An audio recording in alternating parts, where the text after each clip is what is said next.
Well, thanks everybody, and thanks again to Dave and Neil. Pretty amazing session. Our last session of the day addresses an increasingly common practice in journalism today, partnerships among different news organizations. And I think as you saw in our first session with ProPublica, Texas Tribune, Frontline, when news organizations work together, they can produce really incredible journalism, excellent results. But what you don't see when you see the results is how challenging that work can be. Joining us for this session are three journalists with experience in this space, either as the investigators or the editors who help provide the guardrails for how partnerships can work. And you've met Neil and Zach and Lomi. Our moderator for this session is Pam Fine, a longtime editor, innovator, night chair at the University of Kansas, and Florida Gator. She'll lead this discussion with Neil, Lomi, and Zach. So Pam, take it away. Thank you. Well, they saved the best for last. I hope you think that. The last session was pretty good. It was very good. It was very good. In this session, we're going to talk about joint reporting partnerships primarily. There are a number of local and national partnerships that range from working together on events and distribution. Our focus is more about how to create content with outside partners. And Neil, I'd like to start with a bit of context. As Rick said, we've seen tremendous growth in the number of these types of partnerships. In fact, just last month, 10 news outlets in Florida announced, including the Orlando Sentinel, that they're going to be working together on affordable housing and homeless issues. INN, the Institute for Nonprofit News, reported last year that 2/3 of its 400 members in a survey said they had worked on joint partnerships. Why have we seen this trend accelerate in the last several years? I think for a trend to accelerate, it has to start from a low point, right? And for a long time, in journalism, we kept our secrets to ourselves because, well, we thought it mattered which news organization in town broke a story. There were multiple news organizations in a town, in a state, in a region, on a topic, or nationally that might break a story. And there was credit for being the one that got the story. Also, you had more people on your team and you could go get that story. So when you found something, you had a piece of data, you had an idea, you had a story, you had a tip. You kept that to yourself. You told your editor and one or two other people. You went off and hid in a corner of the news. Didn't even tell the other people in the newsroom who were sleeping with people from the other paper because it would get out. You went off in a corner and you just worked on that story till it was done, and you published it one day and just blew the doors off the town. Things have changed. None of us, with the possible exception of some of the largest organizations like ProPublica, have the muscle to do a lot of these things on our own. And any one reporter can do an amazing story. We see that happen every day, and there's a lot of heroic journalism going on out there done by one or two reporters. But when you get into something complex, you get into something that needs multiple levels of expertise. I need a person who can do this with this piece of data. I don't have them on my team. We merged with the Markup last summer. You heard Cheryl talking about the Markup earlier, because they brought a level of what they call journalism engineering. They had people on their team whose title was journalism engineer, to a newsroom where our journalism engineering skill involved spreadsheets primarily and a little bit of coding. They just brought another level to that. For us, being Cal Matters, we're covering a state of 40 million people, and the tech issues we're covering are global. We need partners in different places for local reporting. We need expertise. We need just bodies to do stuff, and none of us can afford to do it on our own. So I think you have to do it. And then there's just been a culture change, right? People are okay with it now. Most people are okay with it now. Yeah, we'll talk a little bit more about the culture issue in a minute. One thing that rings true for me is that there's a lot of foundation money supporting joint partnerships. And Not enough, just to be clear, but yes. how much does that factor into the collaborative models we're seeing? Probably have two different answers to that. One is a lot of the bigger collaborations are funded by foundation dollars. Foundations have the ability to bring that kind of money to a project. The other is that I think all of us probably use the story of collaboration to take a good story to a foundation and say, I'm not asking you to give $1 to the Texas Tribune, $1 to ProPublica, $1 to CalMatters, each go do journalism in the story and see what happens. Give us $2.50 between us, and we'll go work together. Bring all this. We'll make your money work harder, right? We'll be more effective. And they love to see collaboration. They love to see collaboration among their grantees. If they're already granting money to two different organizations, they make the introduction. We work together. They love that. And the foundations are trying to be efficient with their dollars, just like any other investor. Right. And you mentioned the word engineer. I think there is some social engineering going on, or some industry engineering. The partnership between ProPublica and Texas Tribune was the result, in part, of $8 million raised to get those news organizations the fund to work together. That has yielded, a couple of big Uvalde projects, among other things. Lomi, can you talk about your partnership with the two organizations, and specifically how you decide what warrants joint work as opposed to being a solo detective? Yeah, so our unit was started in 2020, and it was part of a number of grantees who came together and said, we want to give you guys this money. We want to bring more investigative journalism to Texas specifically, but they didn't want it only to run in ProPublica. They wanted it to co-publish with the Texas Tribune so that it can make an impact in Texas, which makes a lot of sense. And so, we used to have 7 reporters and an editor. Now we've slightly changed things around a little bit. But the foundation it's still sort of being worked out. It's been 5 years now. Generally, how it works is we are kind of paid by ProPublica, and we co-publish with ProPublica and the Texas Tribune.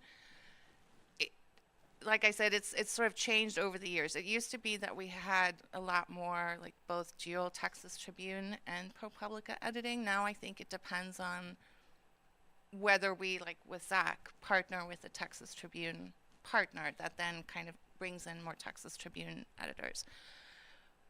So our collaboration on Uvalde was up until that point, how this had mostly worked is that our ProPublica stories co-published with the Texas Tribune. I think our collaboration was really the first between the Texas Tribune and ProPublica reporter, and that meant that it was both edited by Zach's editor and my editor, ProPublica. And then that kind of launched this series of collaborations that we did with the Washington Post, Frontline, we can talk more about. But it's also developed into more collaborations. Lexi did a collaboration last year with VoteBeat. They did one with the Army Times, Military Times.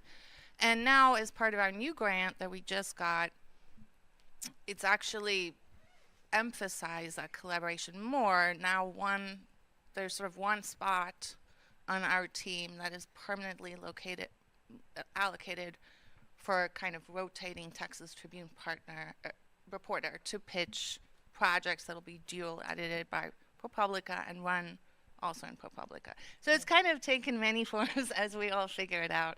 Right. So how do you decide? You have a story idea. I assume some stories come from reporters, maybe some from editors, but how do you decide what warrants, when you have a lot of players, how do you decide what warrants pursuit?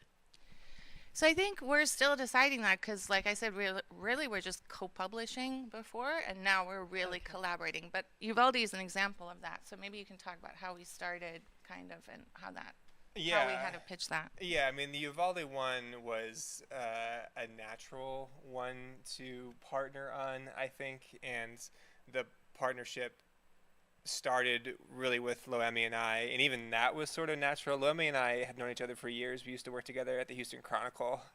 Journalism's a small world, obviously. So I think we already had a sense that we would work together well anyway. So when Uvalde happened, and some of you were at our first panel this morning with the three of us, and we had talked about getting the investigative trove that really drove all of our investigative reporting.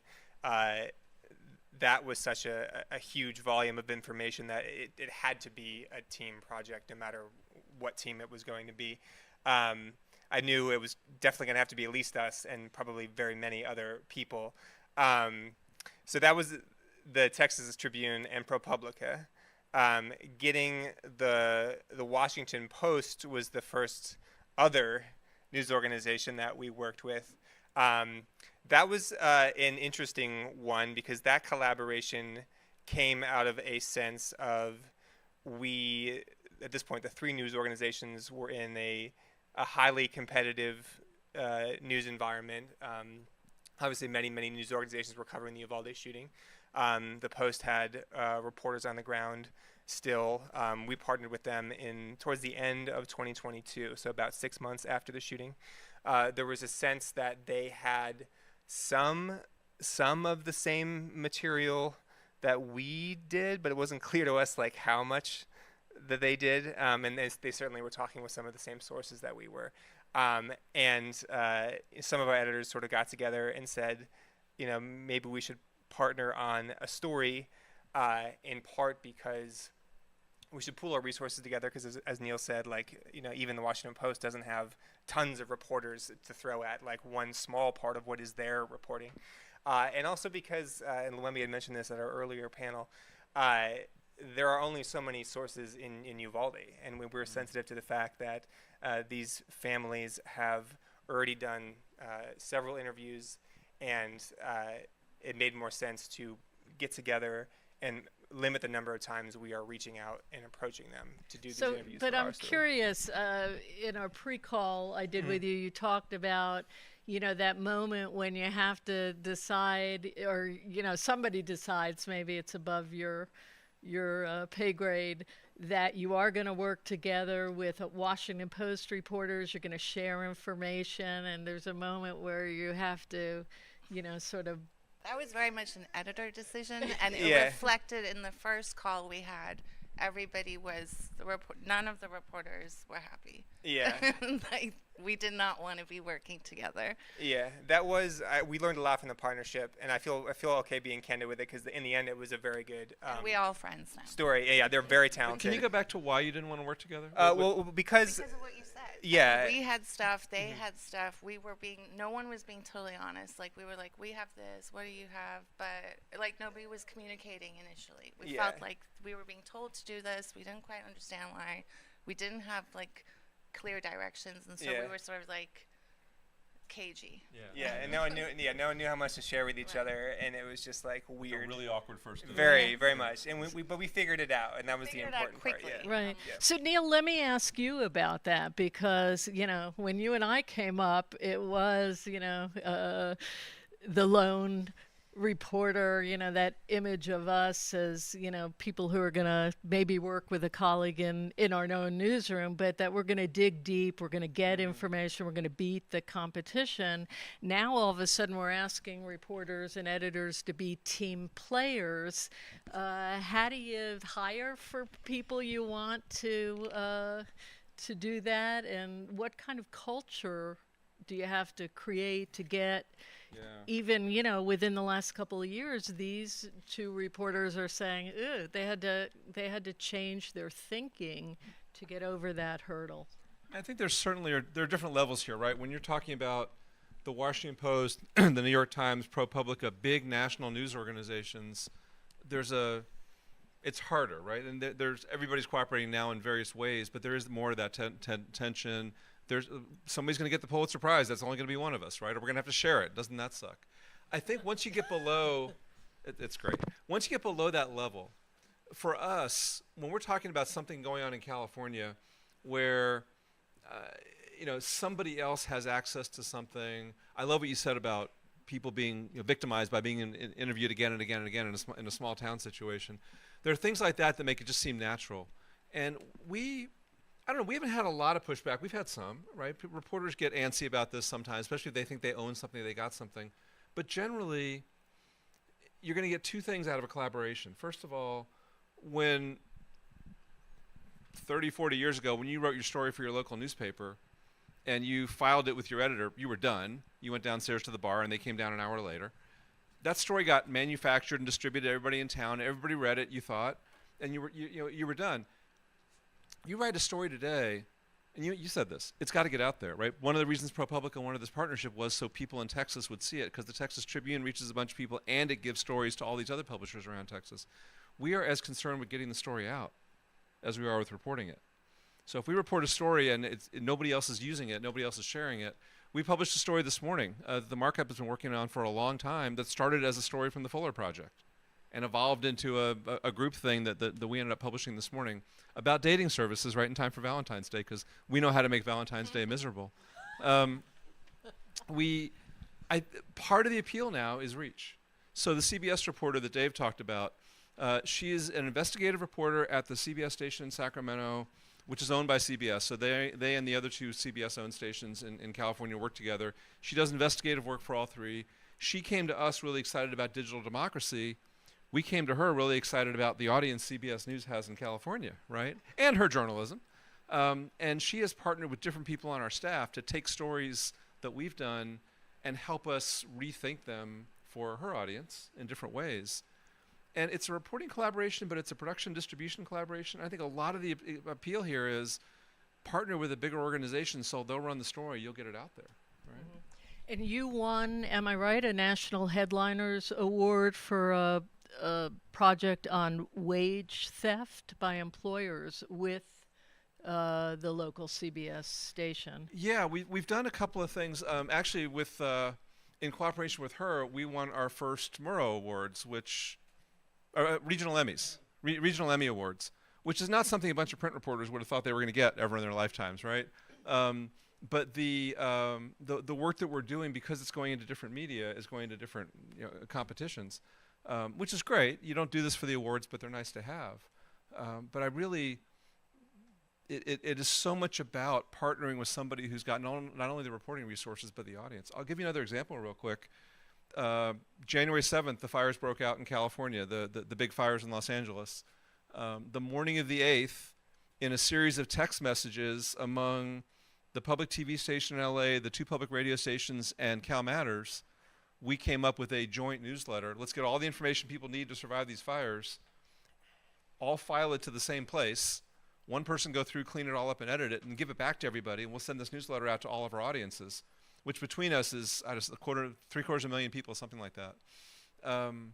That collaboration was designed to take a bunch of disparate information in an emergency and spit it back out to everybody as quick as we could. And that collaboration happened. It was a daily wildfire newsletter that ran for 3 weeks, and now it's weekly, only because we already had the relationship. We know each other. We work together so closely all the time. And none of us could do what we do, could reach the audiences we do, or do the reporting we could do without the other ones. And so it's, once you build those muscles, what I loved about the Texas project was it was going to be 5 years of these two organizations working together, even if it's taken that long to figure it out. Mm-hmm. Like actually committing to do it long term, because that's where you build the relationship and the real, the reflex, right? The magic. Right. But I think, can I just add, for the collaborations we've done that are not these like long funded things, like after the Washington Post thing started really difficult, but then it got great. And when we ended it, we wanted to continue working together. It just didn't happen because they had to, they were doing stuff in Gaza and et cetera. They had to move on. But I mean, I think part of what we can discuss, and I think you were going to ask Pam, is somewhat is like just getting to know people. Like once we got to know them and we were like, oh, okay, so they're all great, we're all great, nobody's going to be the big diva, and then that helps for future collaborations down the line, but also sort of setting expectations from editors right at the beginning, in like how the process will go, I think can help to ease sort of that initial pain, even for the non-long-standing collaborations. Yeah, I want to pick up on that in a second. I just did want to ask you, Neil, you made a comment to me that not all partners are created equal. And if you're running a newsroom or you're a reporter working with colleagues, you have to recognize that sometimes you're going to bear more of the burden than another staff member or organization. Can you talk about that? What are the expectations that newsrooms should have when they're deciding who to partner with, so that the work is shared, relatively speaking, as it warrants? I don't know if you ever necessarily expect a 50-50 partnership, right? I mean, look, if we had a LA Times reporter and a Cal Matters reporter who are covering housing, which is the biggest story. I love hearing about the Florida partnership because it's the biggest story in California, right? The LA Times reporter in Sacramento and the Cal Matters reporter in Sacramento who are covering housing were covering the state legislature's housing coverage together, got together on their own and decided to do a podcast about it, really without any administrative help from either organization. Like they still had the passwords to the SoundCloud account and stuff. We know what's going on, but they created a great joint thing where they both got together and did a podcast every week and every 2 weeks, and they just did a great job covering the story as kind of just two colleagues who were sitting in the same hearings anyway and talking about it. That might be a 50-50 kind of thing. When we go to do a partnership, we're not sitting down and thinking, okay, who can I get to split the work on this to make it easier? We're looking for who's got a capacity we don't have. We work with Catchlight, the visual journalism organization. They've got photography capacity and photo editing and visual creativity capacity. We work with local publishers in different communities in California where we don't have staff. We can't, 40 million people, and we got a pretty big staff, but we can't be all over California, so we're working with them. You're going to somebody, ideally because they have something that you need, and sometimes you have something they need, and it's not always reciprocal, right? When I was the Mercury News editor, the Seattle Times discovered that college football was driving subscriptions for them more than anything else. And we had the best college football writer on the West Coast. And they said, can we have your college football stories so we can sell more subscriptions? We said, sure.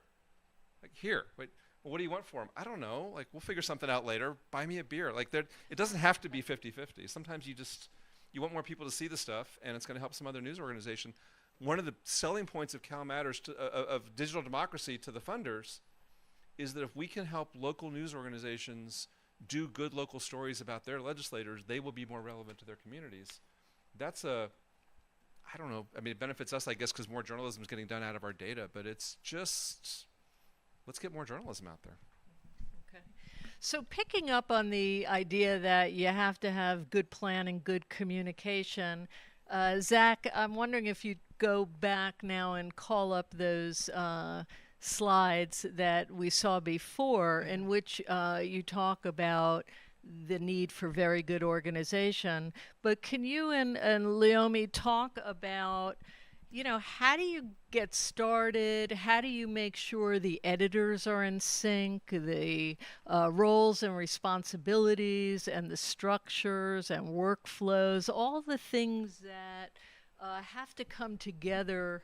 How do they come together? How do you help ensure that, two newsrooms with different standards, different editorial processes, different capacities, how does it all work? What are the critical questions and pathways are necessary? Sure, yeah. The two big challenges with the Uvalde investigation, certainly early on, were managing a huge amount of source material and then managing a team of people, most of which we hadn't worked with before. So figuring out how to do that was paramount. Okay, so this is how we did that. So here is an example of sort of the master document that we set up together. Our team was spread out all over the place. Just like on the Washington Post collaboration, for example, we had reporters in Austin, Houston, San Antonio, Washington, and London, which was a real curveball on scheduling meetings with the time zones. So none of us were in the same place. for the most part, and all working remotely, we had to find a way to. To figure all of that out together. So we had a master spreadsheet so we could all work remotely. The database really divided up like all of the different source material. I mentioned this morning we had body cams, we had radio traffic, we had the crime scene photos, we had the officer interviews after with their supervisors, all of which were incredibly important to putting together the investigations, but we're talking hundreds of hours of audio and video footage and thousands of documents to go through. So very difficult to keep track of, but putting it all together. So just to back up, when you were working with the Post, and this I think is from that project, right? Yep. So, start a little bit from the beginning. Just what are the steps? I mean, the editors have to come together, decide which reporters are going to work on a project, and then is this the result of a conversation with the reporters from the Post about how we're going to keep track of what we're doing? We kind of figured it out ourselves, right? Yeah. Before we had this material for a few months before the Post collaboration had started, so we had gone through most of it ourselves. It was a matter of like getting the Post up to speed on it, and the fact that we had built this spreadsheet, and I always love to color code stuff because it just makes it prettier and more helpful to go through. Helped bring new people in a way that wasn't like, oh my God, what are we looking at? In a way that's incomprehensible and in a more like in a quick way. So that helped them get on board in a way that was quicker. But we also did not share the entire investigative file with them. Yeah. We shared the material that was related to our story, which was looking at the medical response, right? Yeah. And that was this. Yeah, so it was tailored to that story, which focused on, the flawed medical response. The 911 calls were a big part of it. I think this is the 911 call log. Yes, it is. So yeah, it was really just a sliver of all the material that was relevant to the project. Yeah. Okay. So how did you communicate? Was it Slack? Was it phone calls? What did you do to communicate what you had? Did you hold routine meetings? And we're talking to people who may be interested in working with others on a complex project. So, what advice do you have about the tools and the processes that help keep things going, meeting deadlines, et cetera? Assuming that, your upfront meetings are talking about what it is you want to cover and who's going to do what. Can you talk about how that process worked? Sure, that's a good question. Communication was key to getting through that awkward, bumpy part that we had hinted at. We divvied up our tasks so everyone had a distinct part of the project that they were working on. The Post brought reporters that specialize in visual forensics, like skills that we lack. And I'm blown away at the talent they have for that. So that was a real asset. We had regular meetings. We stayed in touch via, it was Signal, like pretty much every day, but I think we met several times a week. We had meetings both with editors and separate from editors. And no offense, Neil, but the meetings separate from editors are also important. It's sometimes helpful to have those off-the-record chats as well to keep the morale high and stuff going as well on that. But we were constantly in touch despite the fact that we were very, very rarely in the same place. Because you don't work in the same building with the bar downstairs anymore. Right? Yeah, exactly. What did you have anything else to add about the workflow? No, I mean, I think at the very beginning it was challenging because remember the Post was instead of using Google Docs, they were using this other thing, some other thing, and then we were like, couldn't, move Google Docs to whatever platform they use. And Amazon so Docs? I don't know what anyway, so eventually we just all got on our Google Drive was encrypted. So there were logistical things that we kind of ended up getting around that I think going forward. So when we started working with Frontline, we were all in the same folder. We were all using Google Docs. it took them a while this time to give us access to all their materials. But so I think these are the things that kind of are very important early on. Like if you are going to work together, everybody needs to have access to the things. We need to have access to frontline script and body, their timeline, because we're sharing our stuff. Otherwise, we're wasting time here a little bit. So I think that just logistical, like getting people literally on the same page is what are we using Google Docs or something else, and is everyone in that folder is like a basic thing, but surprisingly hard to kind of do. And were you clear about who makes the decisions among the editors about the shape of stories, or So the editors would probably have to talk on how that worked on their end, but from our end, which was I think worked very well, is the Post had 2 editors, and then our ProPublica Texas Tribune editor, and then on a higher level there was Sewell, the Texas Tribune editor at the time, and Steve I think had insight. Steve had insight into that too, right? Yeah. But so the 3 editors, firstly directly editing the story, would all edit the story, combine their edits, and then come back with, like, we would meet with them, all 3 of them, and they would give us their edits as a whole, which was helpful on their end. On their end, or on, I don't know how they worked. The reason I ask is, and I wanted to have you pick up on this, is Dave said to me last night, if I were on the panel, I could tell you stories about how things get very messy when the 2 editors do not agree, or they're not in sync. So I think that was why they did it this way, which was helpful. So by the time they brought it to us, theoretically they were on our united front. That we then took that feedback, but yeah, they worked it out. So at times like that took a while. Okay. Well, I did want to ask. I did want to ask you that, like, how much of the process or the structure do you lay out ahead of time, and do you have written agreements, MOUs about who will do what, and how much is it? Forecast versus on the fly we have to decide. I think on the fly is how all of us do a lot of things, right? That's the nature of the business. The answer is yes to all of that. We have some arrangements we have that might be a reporting project, it might be publishing, like something. We're doing a TV segment with a public TV station in LA right now, and we have an MOU that says we'll deliver you 2 minutes of video every day and you'll stick it on the air. And we'll pay for it all for some reason, which I'm still working on. But I think the most important thing is to have that conversation at the top. What do we need to get done? What do we not know? What are we going to make up as we go? When I got to Cal Matters, Dave had started a project with the 4 largest public radio stations in California. Huge commitment. Each news organization took 2 people from their staff, assigned them half-time to this project for 2 years.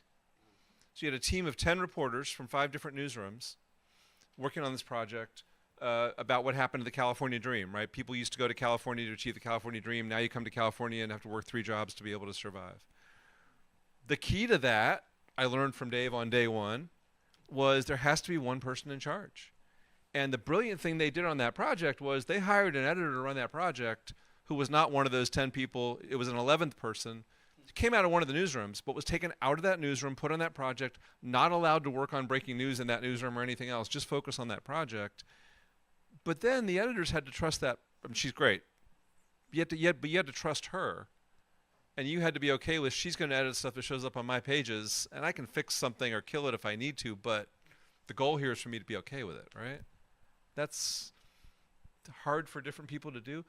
I think we all know as publishers, we're liable for whatever we publish on our formats and our platforms, right? You pick up a story from Cal Matters, you run it, and there's something libelous in it, you can get sued over it. People in California trust us. They pick up their stuff, use it all the time. Same thing with the Texas Tribune in Texas. ProPublica nationally and with their local partners, people use their stories all the time. There's a level of, I'm going to trust that, it's okay. Local publishers that we don't know that well come to us and say, we have a great story, would you republish it? Frankly, we usually say, let us put it in our newsletter. That's going to get more exposure anyway. Send people to you where the story should be, and you can have it on your platform and deal with it. it's all about how much trust you have. And to me, the trust gets built up over time. If you're in a breaking news situation, I mean, if I was trying to cover something like Uvalde, and the New York Times or the Washington Post came to me with their visual journalism experts who were just like rock stars, I would say, yes, please take all my stuff and help us figure it out. That's different from let's cooperate on this because our bosses want to, or because we got funding that makes us have to cooperate on it. But I can only, in each one of these cases, the question to ask yourself is, have we sat down and had the conversation about who's going to do what and who's responsible for what and who's paying for what and what happens when things happen? And try to get some of that on paper and then figure out the rest as you go. Makes sense. Any questions from our audience? Just hand you a mic right here. Make it easy. Yeah, good, thank you. Thank you. So when you have multiple organizations, especially on the editor level, coming together, given that there's nobody who has theoretically the final say, what happens when you can't get past a disagreement on either a subject or just a different direction? It just reminds me, at the Mercury News, we did a cooperative project with the Center for Investigative Reporting and a bunch of other news organizations in San Jose. And at one point, the managing editor of the Mercury News stood up and said, "Well, if we're not doing that, then we're out of here. Like we're just out of this project." You know who I'm talking about. There are times when you just sort of feel like I just can't do this, and you have to, right? Yes. You have to be able to say no sometimes. You have to be able to say, I can't put that in my pages, on my website, on my air. It doesn't meet our standards. I don't feel good about it. I'm going to try to fix it. But you can't give over control of your newsroom to somebody else. But you also can't be so controlling that you can never do projects like that, right? So you have to, ideally you work it out. You have a conversation. If another professional journalist comes to me and says, I got a problem with this, I'm probably going to want to hear it. I may agree, I may disagree, I may be less worried about it, I may be thinking about a different audience. We often do stories where, even we acquired the markup, we will do a story on the markup website and on the Cal Matters website to the same story but written differently. One for a national or international audience, one for a local audience. Neither one's wrong, they're just different approaches. But you can't, the minute you sort of give up and say, well, whatever they do, we have to do because we're partners, you've kind of lost control of your publication, and then you lose your staff too at that point, right? Nobody wants to think that we're not running our own newsroom. There's a question. Sorry. Going as fast. Get your roller skates. So more and more of these collaborations are they in part because of the decline of the print media at all? The decline of media in general, I think, right? Print media, yes, but also radio stations, TV stations. Nobody has, in most cases, people don't have as many people as they did before. But also, there's a lot more specialties now, right? If I need, I don't know, Python work done, 30 years ago, if you needed reporting done, anybody with a notebook and a pad and reporting skills was a reporter. There's so much specialization now. You talk about these visual journalism teams that the Post and other places have. Sometimes you need somebody's expertise. Or that one kid in that one newsroom who could do that one thing nobody else can do with data that you need done. And again, for us, a lot of it, because we cover such a big area, a lot of it is physical presence. I need somebody in that place who knows that place, who can report in that place. But yeah, I would think, right, the shrinkage of staffing, especially in the bigger news organizations, has made this necessary. It's a good thing. Would it have happened if we all had as many people as we did years ago? I don't know. You mentioned news on the fly, and now we're bombarded by different news every day, and it should be the hot topic of the day. And by the time you get enough data to publish your article, so what about the concept of publishing something like a living document that you put it out and then you keep updating when you have more information? Isn't that kind of how you guys did a lot of the Uvalde reporting? I mean, Well, it's you an mean evolving story. yes, but maybe I don't know exactly what you mean living. Like as we learn a fact, put it up there, like a live blog. Yeah, I was going to answer that question a little bit differently, if that's okay. So we just finished a different partnership, actually, also with Frontline at the end of last year about the border wall that Texas is building. And it took forever to put together because Texas does not release any information about where it's building the border wall. So we had to go essentially visit the whole 300 miles of border where they are building it. But we have been talking about the utility of, because it took so long to put together, but it was very valuable data when we did it, updating that database that we had built with new information, because it took so long to put together, 6 months, but to update it, it wouldn't take that much to do it incrementally, and thinking that it would be a valuable public service because the government itself does not do it, but there was a lot of readership on that story if we updated that database with, every month with whatever wall they build. That could be a public service, a big value to them with very little additional work for us. Because, as Neil had mentioned, we don't have a ton of resources, but if we can get a lot more bang for our buck, why not keep doing it? And another aspect of that is crowdsourcing. You can put out what you've got so far with the idea that, once it's in the public domain, you might hear or, get more information that adds value to your reporting. Mm-hmm. Yes. I just had a question about how you message this to your sources. Obviously, the Post had something different in mind with its AR-15 reporting than maybe where you were going with your reporting, and kind of got the little half smile when you said they were talking to some of the same people you were talking to. And I think that's something that we're very protective of as journalists too, that if we bring in a partner, does that undermine our source relationship? And on something where maybe your partner needs to talk to the same people you're talking to, how do you navigate that with your sources so that you still maintain your credibility and the integrity of the project? Yeah, I think that was partly why when we started working together with the Post, especially, there was some hesitancy, right? But we were working on one particular project, the medical, how the medical response failed.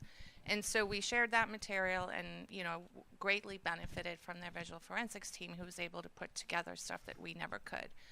Then we stopped the partnership. They independently obtained, we believe, but do not know for sure, the same investigative trove we had, and some of which they used as part of their AR-15 project when they published the crime scene photos, etc. That was different, and it was not the same. Yeah, we stopped our partnership, although some of those reporters involved were in that AR-15 project. Yes, yeah. And then they got, we think, the same material. But I think what's interesting is that they went a very different direction with, there was not a lot of focus on Uvalde in the AR-15 project, except for that one story that published crime scene photos and had interviews from across mass shootings. But certainly they benefited from having that stuff in the file. We did not attempt to do that. We had all the autopsy photos. We never did that, not because it was, we went a different way. We looked at it from the training perspective and from, like I said, what the children experience and what the officers experience or, were taught. So I think even though we were working from this, we think, don't know for sure, the same trove, essentially, it went very different ways. And to some degree, that's also power of, the more people are working on stuff, you're getting still revelatory journalism. I don't know, you maybe have more thoughts on that. No, to your question specifically on the source, if we're doing a collaboration together and you've got a source that person trusts you, you've had a relationship with them over time for whatever, they've come to be a good source of yours for whatever reason, the purpose of collaborating with you is so that I have access to that source through you. I wouldn't expect them to want to talk to me or to do anything other than keep talking to you, and then you're bringing the reporting to the project. And that relationship's so valuable. That was the situation with the story with a few confidential sources, right? That we ended up, our release had a confidential source. Yeah. And we were able to kind of navigate that without, for the most part. Can you say more about that? What was the tension? Tension was about somebody No, it was wanting to interview the same. No. It was one reporter having a source. Obviously, the sources who gave us the information, we did not share that. But there was an issue, I think, if I'm remembering right. Our release had a confidential source, and we ended up working that out in terms of her keeping the identity of that source, I think. Actually, don't remember, but sharing it with our editors without necessarily going through the reporters.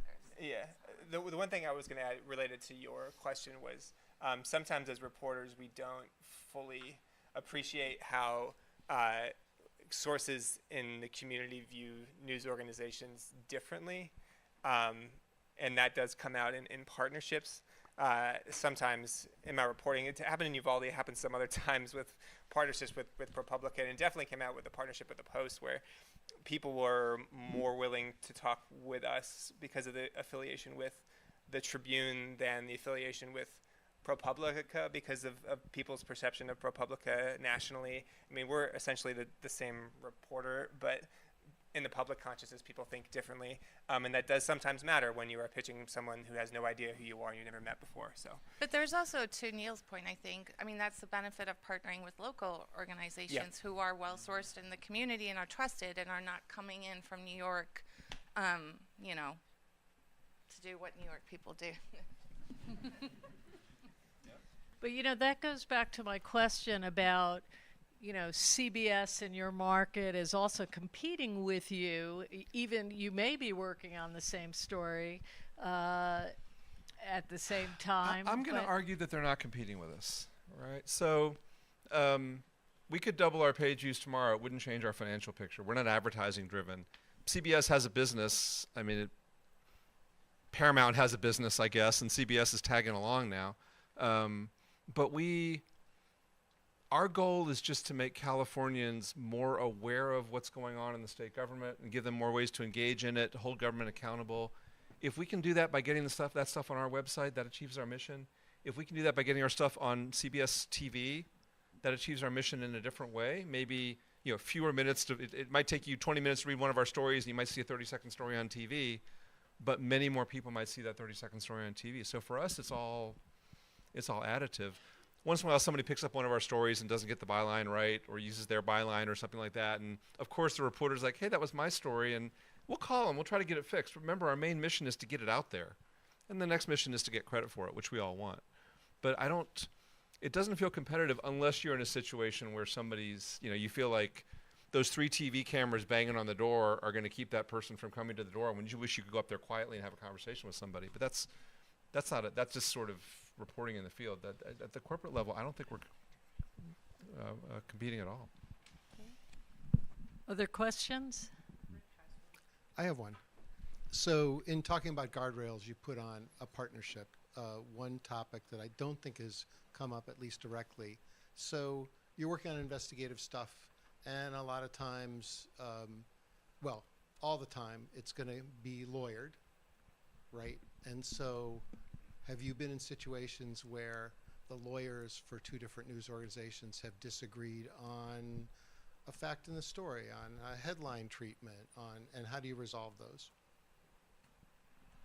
I don't think we were in that situation with the Post or Frontline. Lexi, I don't think, as far as I recall, we didn't have a legal disagreement, or at least they worked it out maybe before they came to us at a higher level. And Neil, in a partnership situation, do you draw that up in advance? Who has the final say on legal? I'm looking at Dave because I don't know that we've had a situation like that with 2 different lawyers. I mean, lawyers are so expensive these days. If I can get somebody else to pay for the lawyer, I kind of like that idea. But there are also, you know, if you're working at CBS, there are corporate lawyers there who have control over what you do, right? You'll get fired for running a story the CBS corporate lawyer told you to do. As an independent news organization, we have a consulting lawyer who helps us. We pay her by the hour. She's great. We trust her. But she doesn't have final say. If we think, you know, if ProPublica's lawyers have been through something and it's ready to go, we're probably going to be okay with it unless one of us has a question we might bounce off our lawyer. But we haven't. Somebody's got to own responsibility for that, and ideally it's not both of us spending money on lawyers. So I'm curious, following up on the lawyer, a similar question is who decides what contests you're going to enter and who fills out the paperwork for those? that's above our head. Yeah, I don't know. Did you get buy-in from Frontline? I guess you did. You must have. Did they sign the letter for the Collier entry? Do you know? I think so. I mean, I think I think you said this earlier. What it did mean is that we were able to submit the package for things we wouldn't have been able to earlier, like the Emmys, you know, audio visual stuff, the Murrows, as So well. many as awards these days have multiple organizations on them, right? I think it's kind of become common. Good. So we just have a couple more minutes. If you had one set of advice or a takeaway that you wanted to leave our online audience with, or the people in this room, about partnerships and how to be successful, avoid the pitfalls we've talked about, what are the key elements of that for you? I would say, I mean, I encourage partnerships. I didn't intend any of this conversation to dissuade them, although we've learned a lot from doing them. I would say to go into them purposefully and to do as much planning on the front end, and don't have to involve reporters in the nitty gritty on the front end, but solicit their input on what you are seeking to get out of them, rather than tell reporters you have entered into a partnership and then deal with it. Yes. Would be my advice. But I definitely encourage partnerships. Yeah, and then I agree with that. Also, just organization, like from the very beginning. I mean, being able to share information much more easily from the beginning with Frontline to some degree helped a lot, and having just very regular meetings. And I heard someone say, practice radical transparency with your partners. How do you feel about that? Sometimes. Yeah. I agree. And Neil, what's your I final? mean, the only thing I would add, I guess, is to really look for complementary skills, look for additive things. Why are we doing a partnership? Because we need a skill set, because we need geographic access, because we want the distribution, which is often why we'll do it. Why are we doing this? Right. Any other thoughts from our audience on this topic? All right. Well, thank you very much. Thank you. Nice pen, by the way. And thanks, Pam, Lomi, Neil, and Zach, for a terrific day, a great presentation. I should note, just because it's heroic, Neil actually came in from California on a red eye. So his energy level, very, very impressive. And I want to give thanks to all the talented people at the University of Florida College of Journalism and Communications for all the work that made it possible for this to happen. And of course, deepest gratitude to Nathan Collier, whose belief and passion about accountability journalism led him to endow the Collier Prize and Symposium as a lasting resource and legacy. I have a couple of quick notes in closing. So this showcase is just the appetizer for what will be an annual event we'll be holding in November. As Hub Brown mentioned in the onset, November 13th will be the symposium, so look forward to information about that, bigger and better, more engaging, more informative. As details come, mark it on the calendars, but we'll share them along with how to register. We'll be reaching out to all of our attendees in person and online for feedback on this event, what you valued, what you didn't, what we could do better. Please share your thoughts. We'll also be surveying journalists in the coming months on the work you do, the state of journalism today, the state of covering state government institutions today, and your challenges and more. The Collier Prize has a monthly newsletter that features trends and challenges in state government reporting. If you don't subscribe already, please do. We'll be sending you a link. And again, thanks to all of you.